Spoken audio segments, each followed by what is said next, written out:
Ito ang Yamaha NMAX. At kung ito yung motor na hinahanap mo, tara, usap tayo.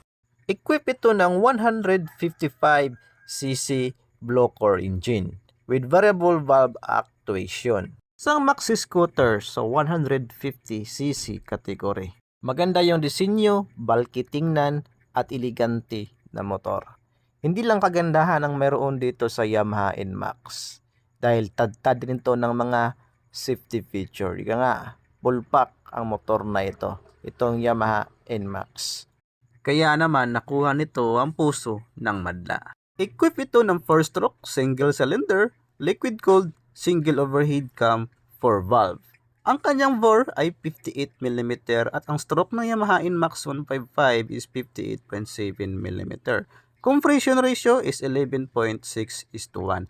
Ang maximum power na kayang ibigay